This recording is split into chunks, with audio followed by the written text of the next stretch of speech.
안녕하세요. 대기업의 한중입니다. 금양이 결국에 유상증자를 진행을 했습니다. 4,500억 규모의 이 주주배정 유상증자를 진행을 했는데, 사실 이 금양 자체에서는 유상증자나 이런 자금력을 땡겨올 수 있는 내용들이 무조건 나올 수밖에 없는 상황이었습니다. 이 금액적인 부분으로 계속해서 자금 조달이 필요했던 부분이었기 때문에 어떻게든 이제 자금 조달을 진행을 했었어야 됐는데, 그 방법이 이제 저희가 예상했던 것들 중에 가장 좀 최악의 방법이지 않았을까. 이 주주 배정이라는 게 가장 최악이 아니었을까 저 생각이 듭니다. 뭐 연구체라던가 제3자 배정이라던가 이러한 부분들도 분명히 생각을 해볼 수 있었을 텐데, 뭐 외국계 자금, 뭐 외국계 기업들이 유심히 보고 있다, 뭐 투자를 고려하고 있다, 이러한 말뿐인 내용들이 아닌 제3자 배정을 우리는 기다렸는데, 그게 아니라 현재 이제 주주 배정으로 진행이 됐죠. 그래서 현재 시간 외에 굉장히 큰 폭으로 하락을 하고 있습니다. 그래서 빠르게 내용을 전달을 드리기 위해서 지금 바로 촬영을 진행을 하고 있는데, 일단 공시 내용을 먼저 확인을 해볼 거고요. 그리고 금양 회사 자체에서 어, 입장문을 지금 바로 공시를 했기 때문에 공시 먼저 확인하고 금양 측 내용을 좀 먼저 확인을 하도록 하겠습니다. 그리고 나서 향후에 이제 나올 수 있는 금양의 시나리오들을 좀 말씀을 드려볼게요. 부정과 긍정에 대해서 한번 두 개 다 생각을 해볼게요. 근데 지금 나온 유상증자는 부정으로밖에 사실 반영이 될 수밖에 없어요. 뭐 물론 시장에서 작정하고 이거를 긍정 회로를 돌려서 주가가 회복이 나온다고 하더라도 조금 다소는 좀 위험한 구간이라고 저는 생각을 합니다. 그래서 왜 그렇게 생각하는지 그 내용에 대해서 좀 말씀을 드리도록 할게요. 빠르게 보시죠. 자, 먼저 금양에서 발표한 유상증자 공시 먼저 좀 살펴보도록 하겠습니다. 현재 보시면은 4,500억 원 규모의 이 주주 배정 유상증자를 진행을 했죠. 시설 자금으로 3,500억, 그리고 채무 상환 자금으로 1,000억 원을 넣게 됩니다. 일단은 이건 기장 공장이죠. 기장 공장이 빠르게 가동이 돼야지만 다른 뭔가 이런 투자라던가 이런 부분들을 확보를 할 수가 있기 때문에 이 기장 공장이 먼저 일단은 완공이 되는 게 사실 중요하긴 합니다. 그래서 여기에 자금이 들어가는 것은 오케이. 근데 이 채무 상환금에 또 1,000억 원이 들어가죠. 문제는 뭐냐면은 지금 이 금양 같은 경우는 자금을 계속해서 빠르게 조달을 받기 위해 단기 차입금이 굉장히 많습니다. 뭐 물론 많은 분들이 이러한 이야기를 하죠. 그 중 많은 자금이 류강지 회장님의 자금이기 때문에 크게 상관이 없다, 뭐 이런 식으로 말씀을 하시는데, 결국에는 채무 상환금으로 자금이 계속해서 빠질 수밖에 없어요. 그렇게 되면은 이 부분이 저는 좋지 않다고 보는 게, 추후에 만약에 내년에 이 기장 공장이 이제 완공이 되고 매출이 발생을 해야 되는데 매출 발생이 빠르게 나오지 않는다고 한다면은 또다시 이 채무 상환금과 그리고 이자에 대한 부분이 이 재무적인 부분에 악영향을 미칠 수가 있습니다. 그래서 저는 그 부분은 좀 좋지 않게 바라보고 있는 상황이고요.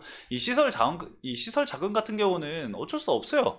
이걸 안 하면은 기장 공장이 완공이 안 됩니다. 그러면은 정말 금양은 큰일이 날 수밖에 없죠. 그렇기 때문에 어쨌든 이루어져야 될 일이었고, 근데 다만 그게 어, 주주 배정이고 그 부분이 다소 아쉬운 부분이다, 이렇게 좀 생각을 해주시면 될 것 같습니다. 자, 그리고 현재 이 부분은 그냥 이렇게 보시면 될 것 같고, 신주 상장 예정일은 2024년 12월 20일입니다. 해당 내용 좀 참고를 해주시면 될 것 같아요. 그래서 이 내용 이대로 보신 다음에 지금 금양에서 올라온 공시가 있습니다. 그 부분도 빠르게 같이 좀 확인을 하도록 할게요. 해당 내용은 금양 공식 사이트에서 여러분들도 확인을 하실 수가 있습니다. 금양 측에서 굉장히 빠르게 좀 대처를 진행을 한 것 같아요. 이러한 상황을 미리 예상을 하고 있었겠죠, 회사 측에서도. 그래서 내용을 좀 같이 살펴보면은, 일단은 최근 금양이 9월 19일 날 미국의 이 나노테크 에너지사와 6년간 2조 3천억, 좀 중요한 내용이긴 한데 2조 3천억 원, 그리고 계약금으로 4천억 정도 있었죠. 이게 20%니까. 네.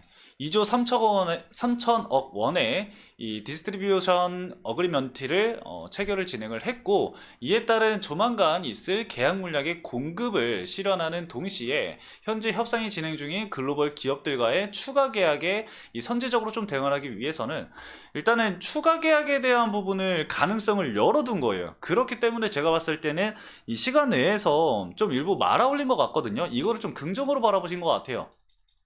그러니까 2조 3천억 이후에 추가적으로 글로벌 기업들의 이 추가 계약으로 인해서 계약을 따내겠다라는 거거든요.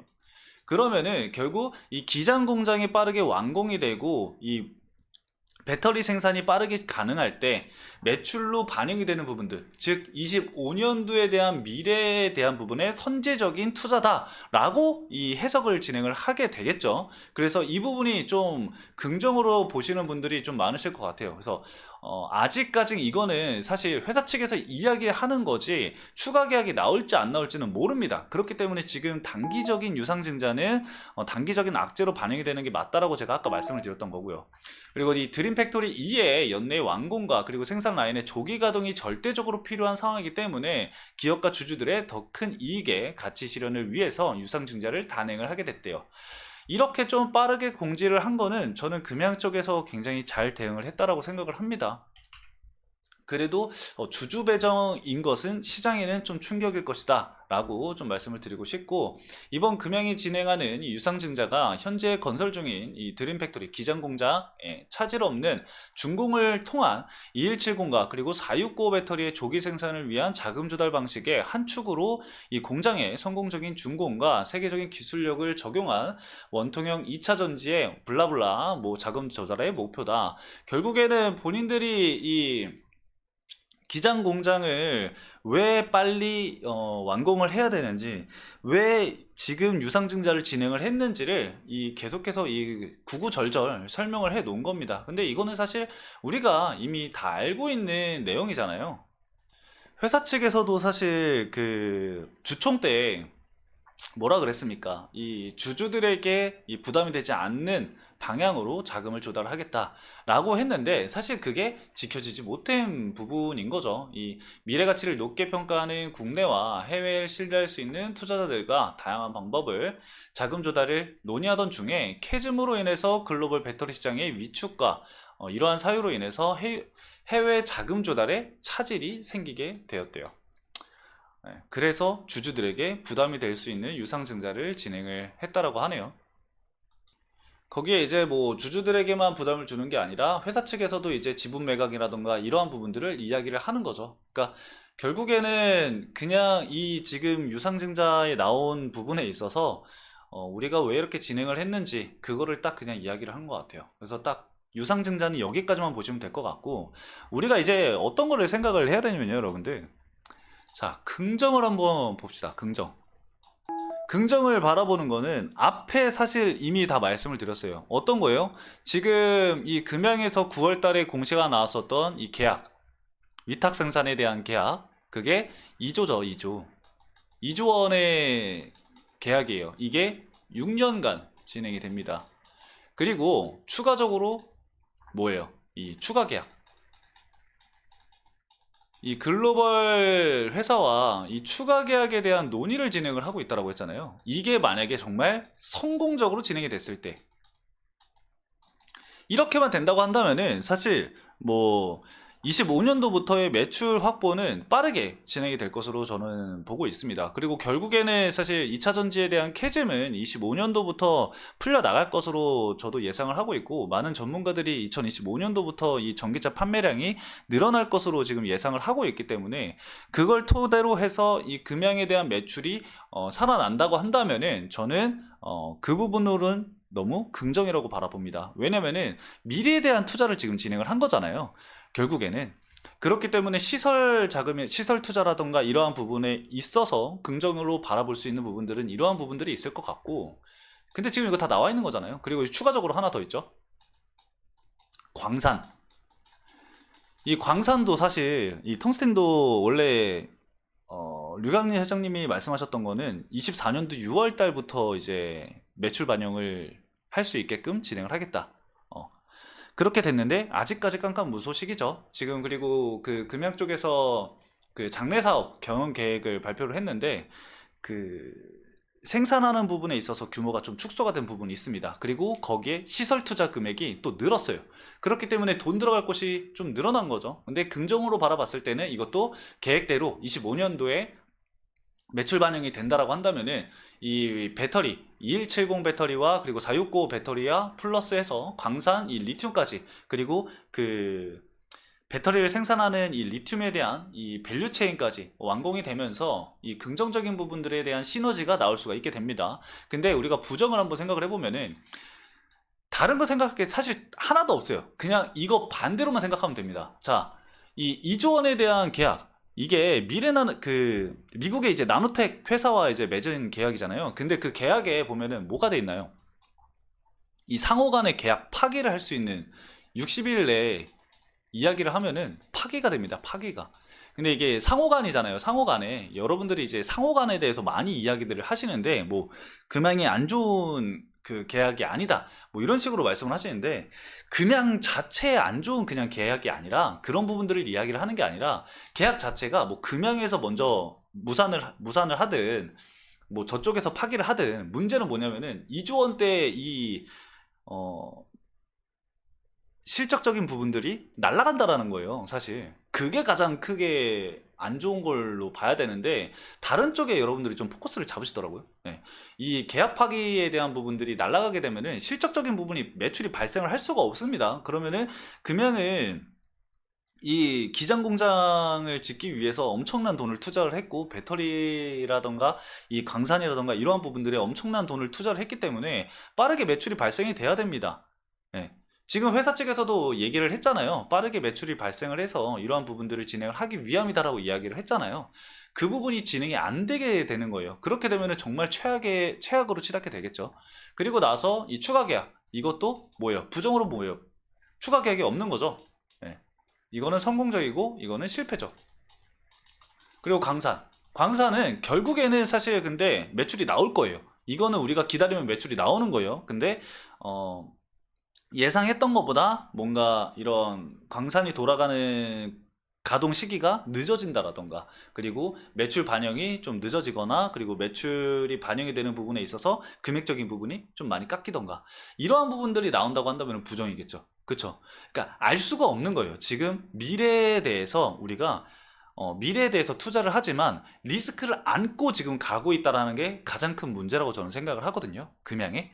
그러니까 결국에는 얘네가 기술력이든 뭐든 오케이 알았다 이거예요. 근데 이 리스크를 안고 가면서 그러니까 폭탄을 안고 가면서 가는 거죠. 나중에 이게 잘 풀리면은 대박이 나는 거고 아니면은 정말 쪽박을 차게 되는 투자지만 투기가 될 수 있는 그러한 부분이라고 저는 생각을 하기 때문에 지금 단기적인 악재에 대한 부분에 있어서는 유상증자가 시장에서 과연 어떻게 해석을 하냐에 따라서 저는 달라질 거라고 생각을 합니다. 일단 저 같은 경우는 사실 부정으로 봐요.